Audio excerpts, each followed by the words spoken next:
Alright, so I'm ready to put the breakers in the Progressive Dynamics Power Control Center.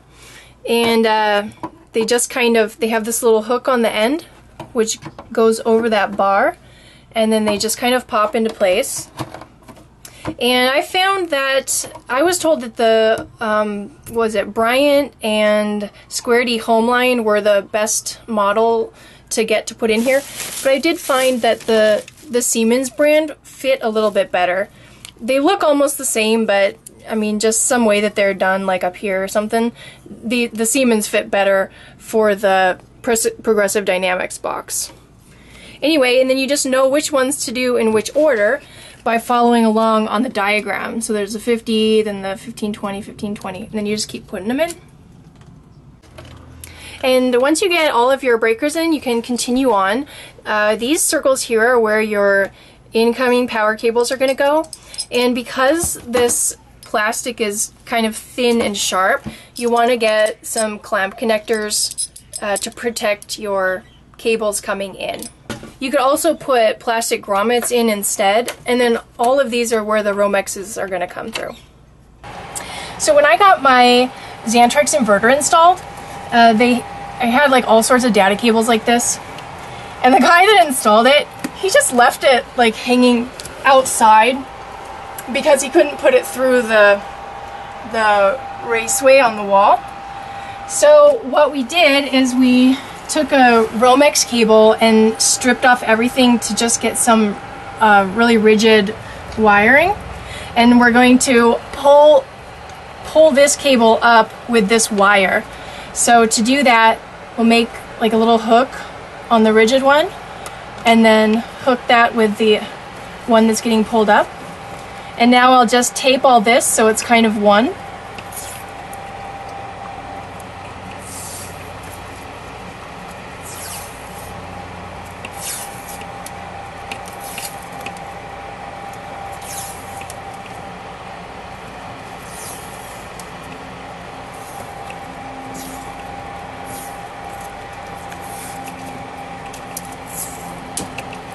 And now it's a single thing that can be pulled back up, and now my blue cable can be hidden in the wall instead of just hanging out here.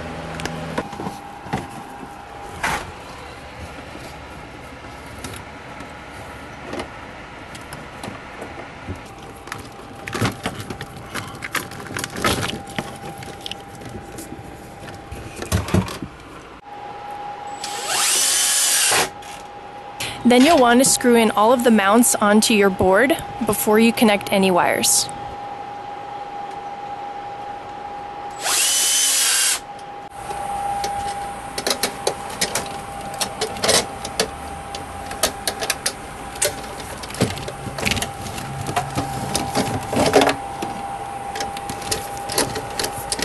So the two 10-4s are going in the bottom one, just because they're the same and it's a bigger hole.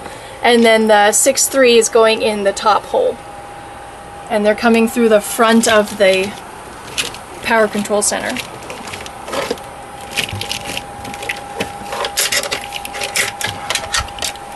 So we have the big power cables connected into the control center, and they're coming out the front. They're just hanging out right now. And then all the things that are going to go in the back, all the cables, are going to be their own breakers. And so each of these is a distinct thing. We have the air conditioning in the front, the air conditioning in the back. I have two outlet breakers. So I've got outlets 2 and outlets 1, and then the microwave. So, and how we know these go to those different things is because we put these tape things on and label them as we were taking them out of the original breaker thing. So now it's easy, we don't have to do any testing, and we just know exactly where they go. And so we're ready to put them in the back of the distribution center, and they'll come through the holes and then hook up to the breakers. Well, we got all of the AC cables hooked up, or at least going through the box here, and then we'll hook them up to the breakers after we put this big panel up. So now all that remains is connecting the DC And these little rainbow cords are the DC, and they're going to go on the back of the fuse box here. And it doesn't really matter what order they go in because I only have 20 amp breakers in here, fuses. So it doesn't matter what order, but it does matter if you want to know, like, you know, referencing the old one, you can know, you know, what they go to if you want to write out which each one goes to. So anyway, that is the next and last thing to hook up. This is the DC power that comes into the side, and then so these are all go to all the fuses. And then this can go up and we'll be done soon. So to connect the DC wires to the back of the fuse panel, you just expose some of the copper wire and you put it right underneath the screw and then tighten the screw. And that's all you need to do to connect the DC wires in.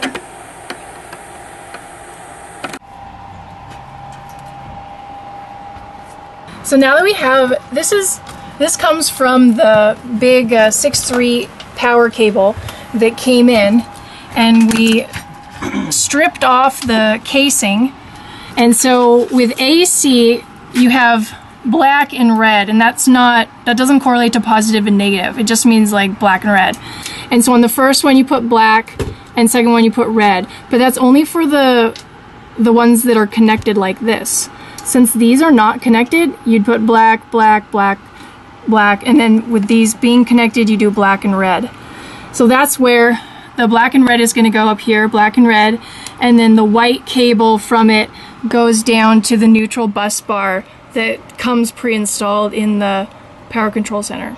And so then this is the ground that came in from the main power, and that ground is going to go connect into here.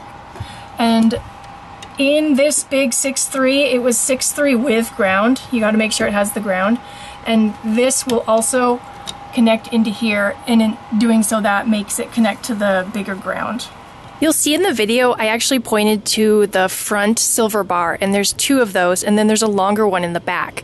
The two front ones are actually the neutral bars. Since you have two legs of power coming in, each one of those two smaller front ones needs to be the neutral for each leg of power. The back one that is longer is the negative for both sides.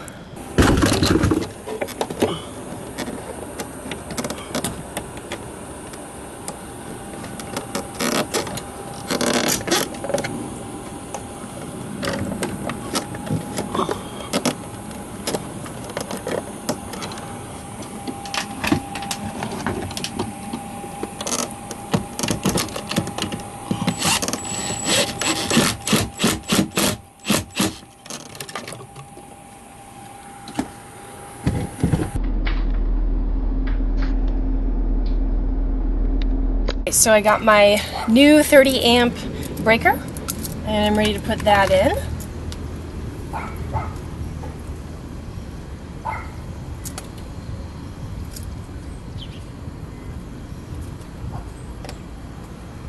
Once you get the new 30 amp breaker installed, don't forget to turn it on, and also the old 30 amp breaker if you happen to turn that one off as well. Alright, so the next step for the full 50 amp conversion is building the 50 amp shore cord. So instead of buying a cable, you know, that you can get at like Camping World or, you know, some sort of RV place like that where it's got the heads on each end, I'm just going to build it because it's a little bit cheaper. So you need 6'4" cabling, and then you need two 50 amp male connectors, one for each side. Unless you're going to do it different than I did, where I added a receptacle, but if you're just going to have it like permanently installed, you only need the head on one side, obviously.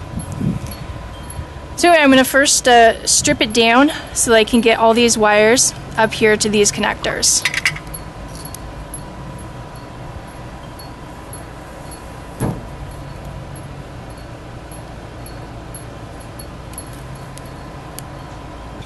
So this cable that I'm using, it came, normally they'll have like a red, black, a white, and then a ground of some color.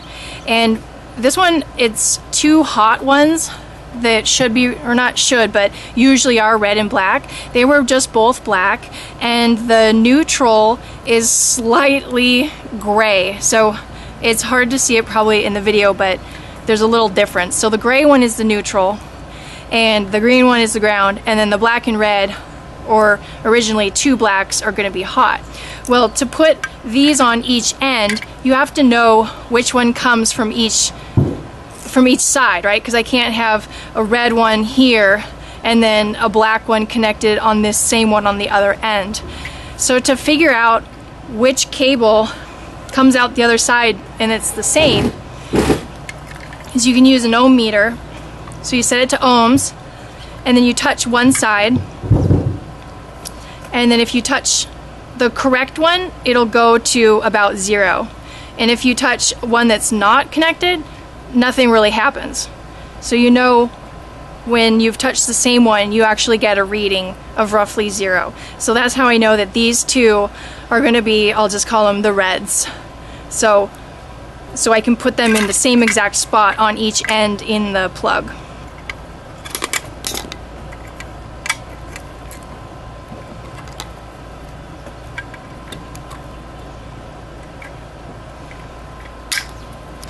So just like when connecting the 50 amp receptacle, you're gonna have the same thing. You're gonna have red and black, your hot ones.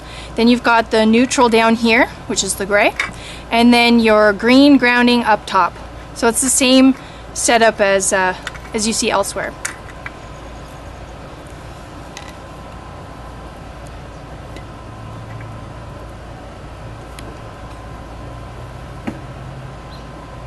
So you want to strip the wire of the insulation so that it can go into its slot and have contact with the metal inside.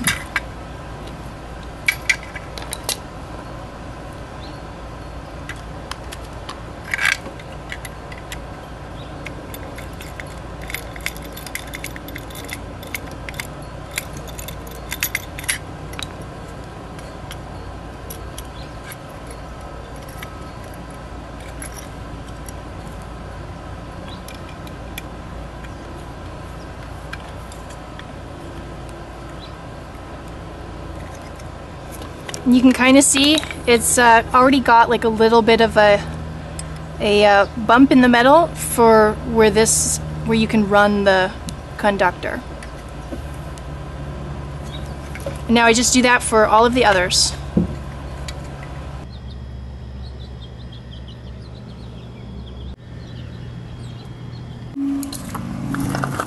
Alright, here's the magic moment. Here goes our 50 amps. Ready? Nothing happened. The air conditioner's on! Oh my god! Both of them on. Okay.